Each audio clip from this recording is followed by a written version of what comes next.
Hello everyone, मैं हूं आदर्श। आपका स्वागत है सीयूटी एक्सप्रेस में। आज हम डिस्कस करने वाले हैं प्रीवियस ईयर क्वेश्चंस सोशियोलॉजी के। प्रीवियस ईयर क्वेश्चंस बहुत इंपॉर्टेंट होते हैं क्योंकि उससे पता चलता है किस तरह के क्वेश्चन आते हैं, उनकी डिफिकल्टी लेवल क्या होती है और हमें उन क्वेश्चंस को कैसे अटेम्प्ट करना है और इवन हमको अपनी पढ़ाई किस तरीके से करनी है कि हम उन क्वेश्चंस को सॉल्व कर पाए। तो चलिए शुरुआत करते हैं अपने फर्स्ट क्वेश्चन के साथ, जो कि है the demographic transition theory takes into account economic development and population growth, while which of the following is not associated with transitional stage of population growth? Transitional stage of population growth क्या होता है? इसमें दो चीजें होती हैं। ये तीन स्टेजेस के बारे में बात करता है। फर्स्ट स्टेज जो होती है अंडर डेवलप्ड कंट्री के लिए होती है। सेकेंड स्टेज जो होती है वो डेवलपिंग कंट्री के लिए होती है। और थर्ड स्टेज जो होती है वो डेवलप्ड के लिए होती है। फर्स्ट स्टेज में क्या होता है कि बर्थ रेट भी हाई होता है, डेथ रेट भी हाई होता है। सेकेंड स्टेज में क्या होता है कि बर्थ रेट जो होता है वो हाई होता है, लेकिन डेथ रेट जो होता है वो कम होता है, क्योंकि मेडिकल फैसिलिटीज वगैरह जो है वो बढ़ने लगती है। अंडर डेवलप में जो होती है बर्थ रेट भी हाई होती है, क्योंकि सोशियो इकोनॉमिकल फैमिली होता है बर्थ, लोगों के पास इतनी एजुकेशन नहीं होती कि लोग समझ पाए, ठीक है, फैमिली प्लानिंग के बारे में। और डेथ रेट भी हाई होता है क्योंकि उनके पास उतने मेडिकल प्रोसीजर्स नहीं होते, उनकी मेडिसिन उतनी एडवांस नहीं होती, जिस वजह से वो बहुत सारे डिजीज का क्योर नहीं कर पाते। वहीं अगर हम डेवलप कंट्रीज की बात करें तो इनका बर्थ रेट भी कम होता है और डेथ रेट भी कम होता है, क्योंकि अपना रिप्लेसमेंट लेवल मतलब मतलब पास आ चुके होते हैं, इनकी पॉपुलेशन जो होती है वो स्टेबलाइज हो चुकी होती है। और डेथ रेट भी जो होती है वो कम होती है, क्योंकि इनके पास बहुत ही एडवांस मेडिकल साइंसेस होती है। तो क्वेश्चन क्या कह रहा है, इनमें से कौन सा एसोसिएटेड नहीं है विद ट्रांजिशनल स्टेज? तो ट्रांजिशनल स्टेज, सेकेंड स्टेज को हम लोग ट्रांजिशनल स्टेज कहते हैं। तो इसमें दिखाया हाई बर्थ रेट, जबकि यहाँ पे होता है लो बर्थ रेट। तो ये जो है ऑप्शन नंबर बी, वो एसोसिएटेड नहीं है ट्रांजिशनल स्टेज के साथ। नेक्स्ट क्वेश्चन जो है वो है sex ratio is in favour of female because. Options ये हैं, इसका आंसर हो ऑप्शन नंबर ए, क्योंकि अगर हम लॉजिकली देखें साइंटिफिकली तो नंबर ऑफ बॉयज बेबी ज्यादा बॉर्न होते हैं, लेकिन सरवाइव उतने नहीं कर पाते जितने फीमेल कर पाती है, कि उनके पास बचपन से एक स्ट्रांग इम्यून सिस्टम होती है। नेक्स्ट क्वेश्चन जो है, which of the following way help in controlling epidemic in India after 1921? इनमें से कौन सा? तो बेटर मेडिकल फैसिलिटी ने हेल्प किया, प्रोग्राम एंड मास वैक्सीनेशन ने भी हेल्प किया, इम्प्रूव सैनिटाइजेशन ने भी हेल्प किया, inadequate means of transport and communication ने कोई हेल्प नहीं किया, क्योंकि ये होता तो बिल्कुल डेवलप नहीं हो पाता। तो ऑप्शन नंबर डी होगा इसका आंसर। तो इसमें which of the following have help, तो एबीसी ने हेल्प किया है, एबीसी। तो option number c will be the answer. Which state in India have total fertility rate more than replacement level? इनके पास किनके पास टोटल फर्टिलिटी रेट ज्यादा है as compare to replacement level? Replacement level क्या होता है? टू, यानी टू टू पेरेंट्स जो होते हैं, मदर एंड फादर, और उनके दो बच्चे होते हैं, रिप्लेसमेंट लेवल, क्योंकि उनके मरने के बाद भी दो लोग मौजूद रहेंगे, यानी वो पॉपुलेशन जो है वो स्टेबलाइज रहेगी।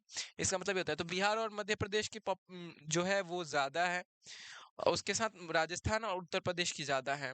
तो इसका जो आंसर होगा वो सी होगा, A and D. Next, a one-child policy is one of the measure to decrease population size. This policy can be categorized under which of following? तो हमने माल्थूसियंस थ्योरी में पढ़ा था इन दो चेक्स के बारे में, positive check and preventive check. Positive check जो होता है वो क्या होता है, जो हम खुद कर सकते हैं, ठीक है, लाइक सिंपली अगर जो हमारे कंट्रोल में नहीं होता इन सच वे, जैसे कि एपिडेमिक होना, फिर फ्लड आ जाना जिसमें लोगों की डेथ, यानी नेचुरल वे से, यानी नेचर अब कंट्रोल करना चाहता है पॉपुलेशन, तो उसको हम लोग पॉजिटिव चेक में करते हैं। वहीं प्रिवेंटिव चेक यानी इंसान खुद को प्रिवेंट करता है, जैसे सेलिब्रेसी होती है, शादी ही नहीं करता, या फिर बहुत सारे बर्थ कंट्रोल पिल्स लेते हैं। तो वन चाइल्ड पॉलिसी भी जो है वो प्रिवेंटिव चेक में ही आता है, ठीक है, क्योंकि आप मतलब कम बच्चे कर रहे हो। नेक्स्ट जो है वो है the most commonly cited defining feature of caste system. Caste system का फीचर कौन सा है? कास्ट आर एंडोगेमस ग्रुप, बिल्कुल सही है। Caste is a matter of choice, ये गलत है। Caste is not a matter of choice, ये बाय बर्थ मिलता है हमें। नेक्स्ट है सेगमेंटल ऑर्गेनाइजेशन, बिल्कुल है, क्योंकि सब कास्ट होते हैं। Caste is arrange in hierarchy of ranks and status, ये तो कौन कौन सा सही है? A C d. तो ए सी डी जो है हमारा वो सही आंसर होगा। States in India have based on both linguistic and non-linguistic grounds. Keeping this in mind, what do you think was the reason that led to emergence of states like Jharkhand and Chhattisgarh? क्यों emerge हुए, ये question है। ये Jharkhand and Chhattisgarh जो है वो इनमें tribal population ज्यादा थी। लोग का जो इमिग्रेशन हो रहा था नॉन ट्राइबल एरिया की वजह से, तो लोगों में रिसेंटमेंट थी कि हमारे स्टेट में आते हैं आप, हमारे ही रिसोर्स यूज करते हैं और हमें ही पीछे ढकेलते हैं, हमारे साथ डिस्क्रिमिनेशन करते हैं। तो ये जो मूवमेंट था वो ट्राइबल बेस्ड मूवमेंट था। ऑप्शन नंबर सी जो होगा इसका करेक्ट आंसर होगा। नेक्स्ट है patrilineal matrilineal family classified with regard of which of the following. तो पैट्रिलिनियल फैमिली और मैट्रिलिनियल फैमिली है वो किस बेसिस पे क्लासिफाइड होती हैं, ये क्वेश्चन है हमारा। तो जो लीनियल, तीन तरह की फैमिली होती है, तीन ग्राउंड पे फैमिली को हम करते हैं। एक होता है हमारा इनहेरिटेंस, जो कि लीनियज के बारे में बात करता है। दूसरा होता है होम बेस या रेसिडेंस बेस, जो कि बात करता है आप कहाँ स्टे कर रहे हो। तो लीनियज लीनियल वर्ड से है। होम जो होता है वो लोकल वर्ड से होता है। नेक्स्ट जो होता है एक ऑथोरिटी होती है, वो पैट्रियार्की, यानी किसकी ज्यादा, अगर घर में पापा की ज्यादा चलती है तो पैट्रियार्की है, मम्मी की ज्यादा करती है मैट्रियार्की है। इन दैट वे हम समझ सकते हैं। तो यहाँ लीनियर यानी लीनियज पे बेस्ड है, यानी ये इनहेरिटेंस पे बेस्ड है कि प्रॉपर्टी किसको ट्रांसफर होगी। तो father to son property transfer होगी तो उसको पैट्रिलिनियल कहेंगे। मदर टू डॉटर ट्रांसफर होगी तो उसको हम लोग मैट्रिलिनियल कहेंगे। नेक्स्ट है, the following statement is incorrect about MN Srinivas. MN Srinivas के बारे में इनमें से कौन सा स्टेटमेंट गलत है? तो he wrote a book called Remembered Village, सही है। He gave the term Sanskritisation and dominant caste, ये भी सही है। He founded सत्यशोधक समाज, ये गलत है क्योंकि इसको फाउंड किया था ज्योतिबा फुले ने। He was one of the India's foremost sociologist, ये भी सही है, यानी ए बी और डी सही है। और इसमें है कि which the following is incorrect, यानी ऑप्शन नंबर सी जो इनकरेक्ट है, तो ये होगा हमारा answer. Who among the following founded Satyashodhak Samaj, किसने फाउंड किया? तो इसका आंसर होगा ज्योतिबा राव गोविंद राव फुले। ठीक है, नेक्स्ट है, इसको मैच करना है। ओके तो इसको मैच करते हैं। जो कैपिटलिज्म होता है उसको कॉमोडिफिकेशन के साथ जोड़ते हैं हम लोग। जो फ्री मार्केट होता है उसको हम लोग लेजी फेरी कहते हैं। ये जो क्वेश्चन है ये market as a social institution से है, जो कि 12th के बोर्ड्स के सिलेबस में नहीं था, लेकिन ये एनसीईआरटी में है, चैप्टर नंबर 4 इंडियन सोसाइटी में। तो ये सीयूटी के लिए आएगा तो हमें ये चैप्टर रीड करना पड़ेगा, ये उसी चैप्टर से क्वेश्चन है। वीकली मार्केट हार्ट होता है, और ये जो है ये वर्चुअल मार्केट है क्योंकि ये स्टॉक से रिलेटेड है। तो इसमें अगर मैच करें तो ए का 4 है, तो ए का 4 ये रहा। ऑप्शन नंबर डी आंसर होगा। नेक्स्ट है नकड़तास ऑफ तमिलनाडु एग्जाम्पल, और ये भी उसी चैप्टर से क्वेश्चन है। तो ये जो नकड़तास थे एक कास्ट ग्रुप थी तमिलनाडु में। इसके बारे में क्वेश्चन है कि इंडिजिनियस ट्रेडिंग नेटवर्क था, कास्ट बेस्ड बैंकिंग सिस्टम थी, इंडिजिनियस कैपिटलिज्म था, या प्री कैपिटलिस्ट मार्केट था। तो ये जो था ये कास्ट बेस्ड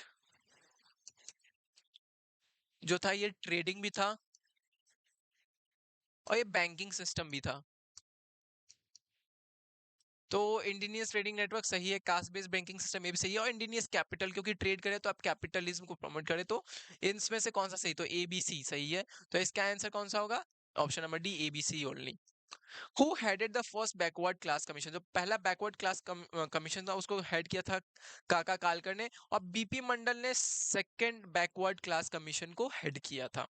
नेक्स्ट है, अवेबिलिटी ऑफ स्पेशल स्कूल और segregated schooling for differently abled may be understood as a measure of. ये जो है पैटर्न्स ऑफ इनइक्वालिटी वाले चैप्टर नंबर 5 का क्वेश्चन है। तो स्पेशल स्कूल और सेग्रेटेड स्कूलिंग जो होती है डिफरेंटली एबल्ड लोगों के लिए या स्पेशली एबल्ड लोगों के लिए, क्या शो करता है? सोशल एक्सक्लूजन को शो करता है कि नॉर्मल लोगों को और स्पेशली एबल्ड लोगों को आप मतलब एक दूसरे से अलग कर रहे हैं, आप एक्सक्लूड कर रहे हैं।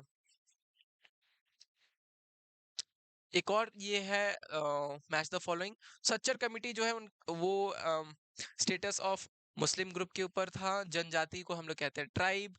और नेक्स्ट जो है नायर्स जो थे वो मैट्रिलिनियल सोसाइटी के थे, और दलित संघर्ष समिति एक पॉलिटिकल पार्टी थी। वैसे ये क्वेश्चन करने का एक आसान तरीका ये है कि आपको इसमें से कुछ भी आता है, मानिए बी वाला आपको आता है कि सच्चर कमिटी जो है वो स्टेटस ऑफ मुस्लिम ग्रुप देखता है, तो आप इसमें देख लीजिए कि भाई बी वाला जो है 3 में कौन सा आ रहा है। तो बी वाला 3 में ये आ रहा है, तो आपको पूरी मैच करने की भी जरूरत नहीं, कोई आपको एक पता है और उससे वो मैच हो रहा है, यानी पूरा ऑप्शन सही ही होगा। तो ये कुछ तरीके हैं जल्दी जल्दी क्वेश्चन करने की, तो ये आपको माइंड में रखने चाहिए। Next, Raja Ram Mohan Roy attack which of the following. तो उन्होंने अटैक किया था practice of Sati and ban on window remarriage. Sorry. Cities like Kolkata and Chennai were given a lot of importance during colonial rule. क्यों दिया जा रहा था?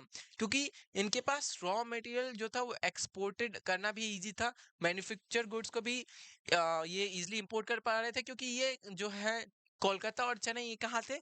ये सी के पास थे, यानी आराम से शिप से ट्रांसपोर्टेशन हो सकती थी। दैट्स वाई ये फेवर किया गया था। Which of the following is not an indicator of secularisation. इसमें से सेकुलराइजेशन का इंडिकेटर कौन सा नहीं है?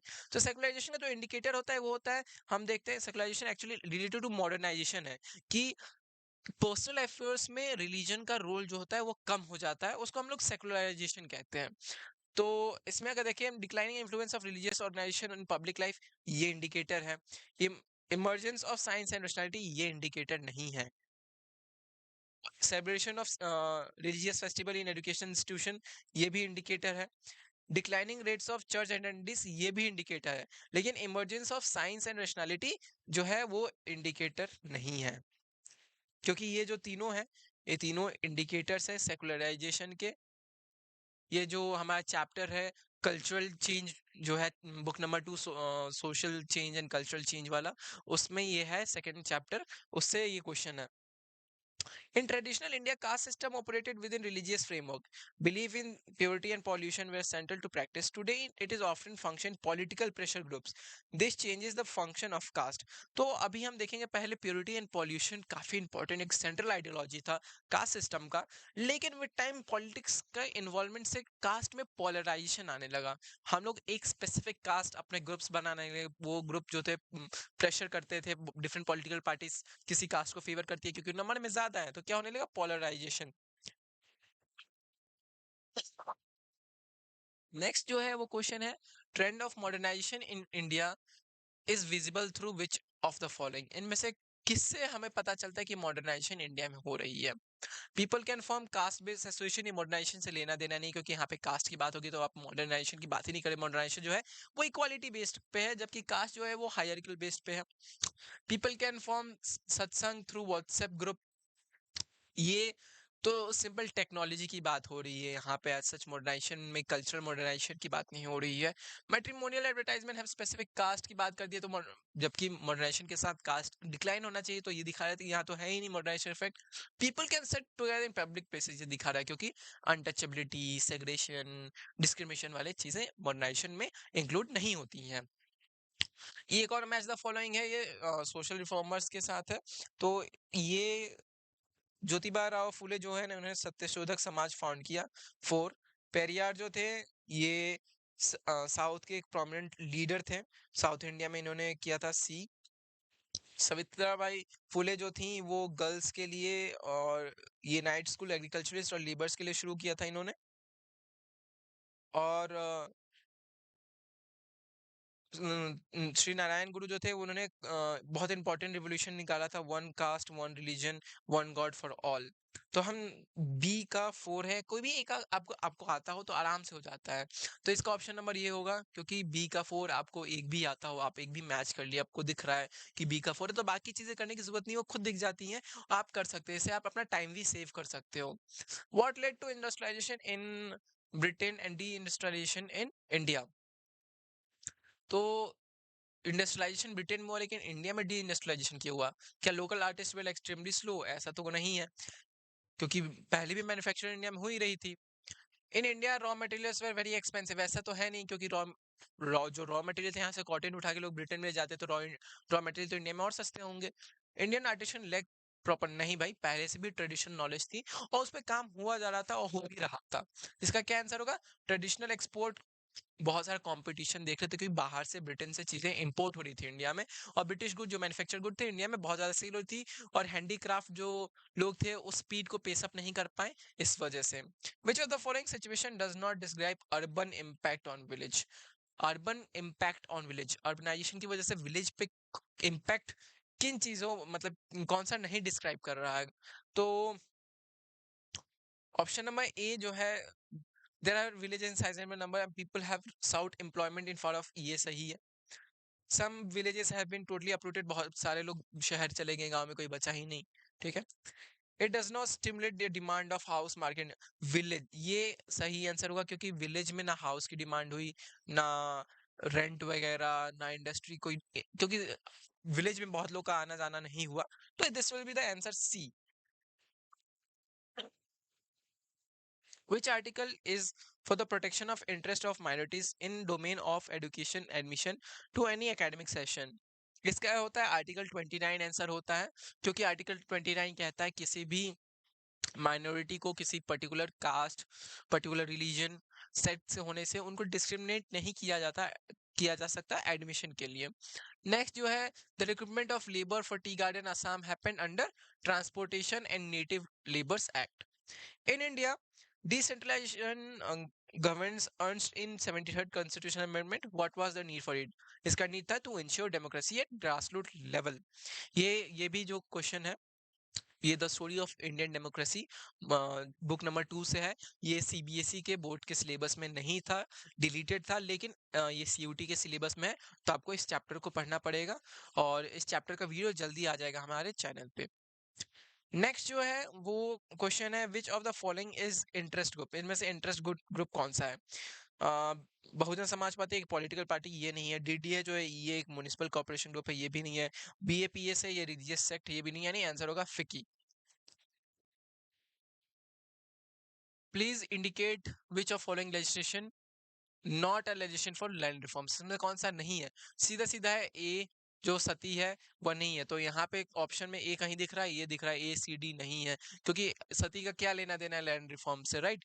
तो ए सी डी जो है, इनका कोई लेना देना नहीं है लैंड रिफॉर्म से। देखिए आप एक ऑप्शन से ही अगर आपको यहाँ आंसर मिल जा रहा है, तो आपको बाकी चीज करने की जरूरत नहीं है। आप अपना टाइम, मतलब टाइम आराम से सेव कर सकते हैं रिवीजन के लिए। ठीक है। नेक्स्ट क्वेश्चन है, और आपको अगर बाकी चीजों में कंफ्यूजन भी हो रही है, लेकिन एक पे आप श्योर हैं वो चीज यहाँ दिख रही है, तो कंफ्यूजन भी नहीं रहेगा, क्योंकि आपको पता है यही आंसर होगा।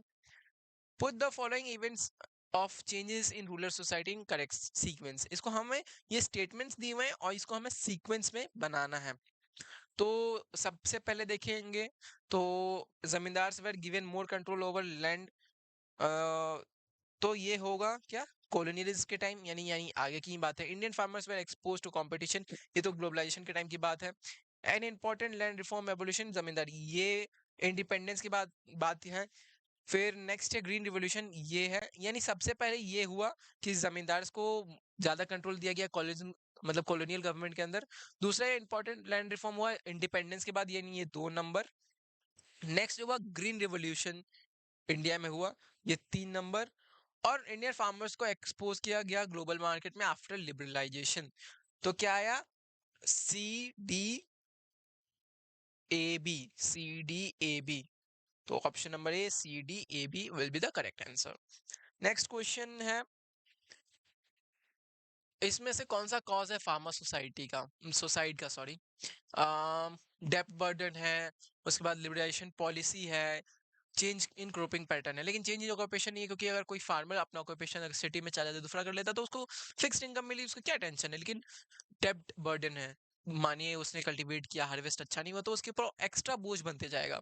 लिबरेशन पॉलिसी की वजह से बाहर की कंपनियों के साथ compete करना, उन्हें बाहर से भी चीजें, ग्रेन से इंपोर्ट हो रही है, क्या पता वो सस्ता मिले, और यहाँ जो बिक रहा है वो महंगा मिले, तो लोग सस्ता जाएंगे, बाहर की चीजें ले लेंगे, क्या पता कुछ। तो ये भी प्रॉब्लम है, क्योंकि सेल नहीं हुआ फिर। और changing cropping pattern with technology, अगर कोई फार्मर अडेप्ट नहीं कर पा रहा, वो अभी भी रेनफॉल के भरोसे है, तो उसका नहीं होने वाला, वो हमेशा लॉस में ही रहेगा। तो आंसर क्या होगा, A B C only.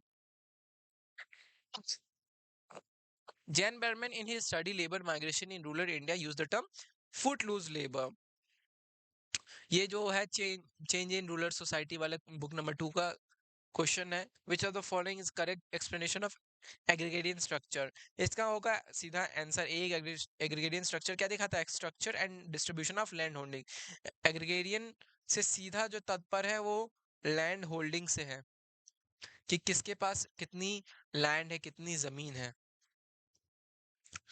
Explain the process of work in bidi industry, ये इंडस्ट्रियल वाले चैप्टर से चैप्टर नंबर 4 क्या क्या चेंजेस हुए इंडस्ट्रियल इंडिया के टाइम। तो इसमें बीड़ी, तो सबसे पहले क्या होता है, लोग जंगल में जाते हैं, फिर वो उस लीफ को कलेक्ट करते हैं, फिर कॉन्ट्रैक्टर के थ्रू फॉरेस्ट डिपार्टमेंट में भेजते हैं, फिर क्या होता है फॉरेस्ट डिपार्टमेंट ऑक्शन कराता है, फिर वो जाता है मैन्युफैक्चरर्स के पास, मैन्युफैक्चरर्स क्या करते हैं कॉन्ट्रैक्टर के थ्रू वापस इनको भेजते हैं, और ये लोग टोबैको फील करते हैं, फिर मैन्युफैक्चर वापस लेते हैं, अपना लेबल लगाते हैं और मार्केट में सेल करते हैं। ये प्रोसेस होता है सीक्वेंस वाइज।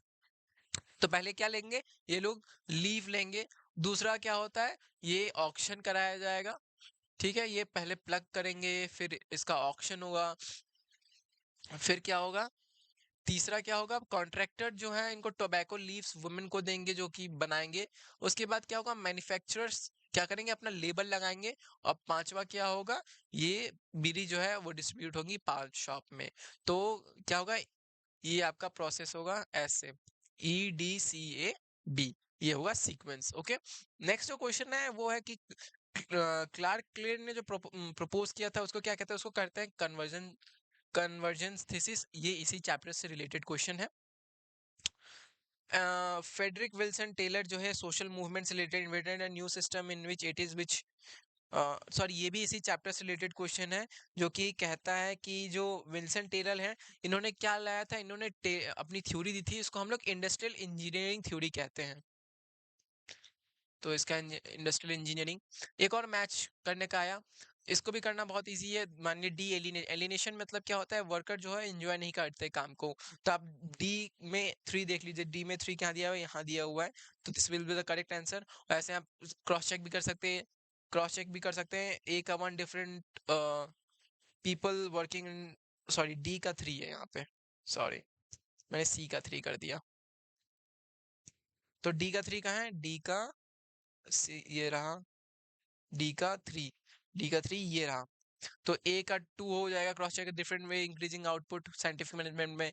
फिर डिवीजन ऑफ लेबर में क्या हो जाएगा, different people working different works. उसके बाद क्या हो गया, ये ह्यूमन एप्लीकेशन अप्रोच में क्या, इंपॉर्टेंस ऑफ इनफॉर्मेलिटी ऑफ वर्क। तो कोई भी एक अगर आपको आता है, जैसे मान लिया एलिनेशन का D3 आपको पता था, बाकी कुछ नहीं आ रहा, तो आप देख सकते हैं डी का बस यहाँ एक 3 में दिया है, तो ऑटोमेटिकली आप इसमें टिक करके आ जाओगे। नेक्स्ट जो क्वेश्चन है वो, arrange the following in the sequence of factory based production. ठीक है, तो इसमें भी सीक्वेंस बनाना है, फैक्ट्री बेस्ड प्रोडक्शन में कैसे काम होता है, ये भी सेम चैप्टर से क्वेश्चन है। तो चलिए देखते हैं। सबसे पहले क्या होता है, हम अगर ऐसे सिंपली में बात करें तो पहले रॉ मटेरियल लिया जाता है, फिर रॉ मटेरियल की प्रोसेसिंग होती है, उसके बाद उसकी क्या की जाती है, मैन्युफैक्चरिंग का कुछ काम होता है, उसके बाद उसकी लेबलिंग होती है, पैकेजिंग होती है, उसके बाद क्या होता है, उसको होलसेल मार्केट में भेजा जाता है, फिर रिटेलर के पास, और फिर वो मार्केट में अवेलेबल होती है। तो यहाँ देखते हैं कि किस तरीके में दिया हुआ है। पहले क्या करते हैं हम लोग, प्रोक्यूरमेंट ऑफ रॉ मटेरियल कहते हैं, ठीक है। उसके बाद क्या कहते हैं हम लोग, प्रोसेसिंग करते हैं। उसके बाद हम लोग क्या कहते हैं, उसके बाद हम लोग पैकेजिंग करते हैं। उसके बाद क्या कहते हैं हम लोग, उसके बाद पैकेजिंग करने के बाद 2 ऑप्शन है, पहले मार्केटिंग करेंगे या फिर डिस्ट्रीब्यूशन। इसका आंसर जो होगा वो होगा, पहले आप डिस्ट्रीब्यूशन करोगे, ये रहा 4। उसके बाद में आप मार्केटिंग करोगे, जब मार्केट में जाएगा तो आप चीजों की मार्केटिंग करोगे, ठीक है। तो आपका सीक्वेंस ऐसा बनेगा। तो इसका आंसर जो होगा ऑप्शन नंबर CCADBE होगा। ओके, नेक्स्ट है मैकडोनाइजेशन जो सर्व करता है बटर चिकन बर्गर, ये क्या कहता है। तो जब ग्लोबलाइजेशन के साथ लोकल कल्चर मिल जाता है, उसको हम लोग ग्लोकलाइजेशन कहते हैं, ठीक है। जैसे स्टारबक्स मसाला चाय बेचता है, तो स्टारबक्स बाहर की कंपनी है और इंडिया में मसाला चाय बेचता है। जो KFC है वो वो हमें बिरयानी बेच रहा है। तो क्या दिखाया, ग्लोकलाइजेशन दिखाता है। ऑप्शन नंबर बी आंसर होगा। विच of the following is not social media platform. ये सोशल मीडिया प्लेटफॉर्म कौन सा नहीं है, ये फेसबुक है, ट्विटर है, इंस्टाग्राम है, जूम नहीं है, ठीक है। नेक्स्ट जो क्वेश्चन है, match the following example with appropriate category of mass media. बहुत दैनिक भास्कर जो है न्यूज़पेपर है, नेटफ्लिक्स जो है वो OTT प्लेटफॉर्म है, दूरदर्शन जो है टेलीविजन का है, और एयर विधि भारती जो है रेडियो का है। ये आंसर होगा, आंसर नंबर सी होगा, ठीक है। अगर इसको भी कोई भी एक हम कर लेते हैं, मान लीजिए सी नेटफ्लिक्स है, तो इसमें देख लीजिए जो सी का 4 दिया हुआ है, सी का 4 वैसे यहाँ पे 2 में दिया हुआ है, तो आप दूसरा ऑप्शन एक और देख लीजिए। जैसे मान लीजिए कि बी जो है दूरदर्शन दर्शन टेलीविजन है, तो बी में जो है वो 3 कहाँ दिया हुआ है, यहाँ दिया हुआ है। तो अगर एक में नहीं मिल रहा तो दूसरे वाले में देखिए वो तो मैच कर ही जाएगा, ठीक है? ज़रूरी नहीं कि हमेशा एक ही वाले ऑप्शन से मिल जाए आपको। 4 में से अगर आपको 2 क्वेश्चन भी आते हैं तो ऑलमोस्ट आप 70-80% वो चीज़ को सही करने वाले हो, ठीक है? नेक्स्ट है ये पैसेज बेस्ड क्वेश्चन है। ये जो है पैसेज बेस्ड क्वेश्चन है। ये जो है इसमें मार्केट बेस्ड क्वेश्चन नहीं है ये। इसमें एक जो चैप्टर है वो है मार्केट से रिलेटेड, ठीक है? दूसरा इसमें कल्चरल डाइवर्सिटी, मार्केट बहुत सारे जो हैं वो मर्ज करके बनाए हुए डायरेक्ट एनसीईआरटी के ही पैसेज को लिया जाता है। तो इससे पता चलता है एनसीईआरटी की रीडिंग कितनी ज़्यादा इंपॉर्टेंट है। ये पैसेज मैंने पढ़ लिया है ये रिकॉर्ड करने से पहले, तो मैं आपको सीधा क्वेश्चन दिखाता हूँ। क्वेश्चन है which of the following is interrelated concept. इसमें से इंटररिलेटेड कॉन्सेप्ट कौन सा है? ये सारे ऑप्शन है। आंसर होगा डाइवर्सिटी, डिफरेंस एंड इनइक्वालिटी। जब आप इस पैसेज को पढ़ोगे तो आपको सीधा दिख जाएगा यहाँ पे कि ये रहा, the term diversity emphasizes difference rather than inequality। तो ये दोनों ये तीनों जो है रिलेटेड है। डाइवर्सिटी किससे रिलेटेड है? डिफरेंस। और डिफरेंस किससे रिलेटेड है? इनइक्वालिटी। डाइवर्सिटी क्या होता है? एग्जिस्टेंस ऑफ डिफरेंट ग्रुप्स, ठीक है? हो सकता है अब उन ग्रुप में कोई हो सकता है हाई स्टेटस में, कोई लोअर स्टेटस में, तो क्या इनइक्वालिटी प्रोड्यूस होती है। कल्चरल डाइवर्सिटी किसे कहते हैं? Different social groups and community living together. This will be the answer. Ascriptive cultural identities are based on, ये जो होती है एस्क्रिप्टिव जो होती है वो बाय बर्थ होती है, और अचीव जो होती है वो मेरिट पे होती है। तो ये इसका आंसर होगा डी। और मेरिट पे जो बेस्ड होती है उसको हम लोग एस्क्राइब्ड स्टेटस कहते हैं, या एस्क्राइब्ड आइडेंटिटी कह सकते हैं। Which of the following are challenges of cultural diversity. इसमें से कौन सा चैलेंज है cultural diversity? Collective identities and social cohesion, ये नहीं है। Family unity and harmonious relationship, भाई इससे क्या ही खतरा होगा कल्चरल डाइवर्सिटी को। नेक्स्ट जो ऑप्शन है communal riots and caste wars, सही आंसर होगा, क्योंकि ये अगर सोसाइटी में प्रेजेंट रहेगा कम्युनिटी तो हमेशा डाइवर्सिटी को खतरा रहेगा, लोग हमेशा डिवाइडेड रहेंगे, लोगों में हमेशा लड़ाई ही होगी।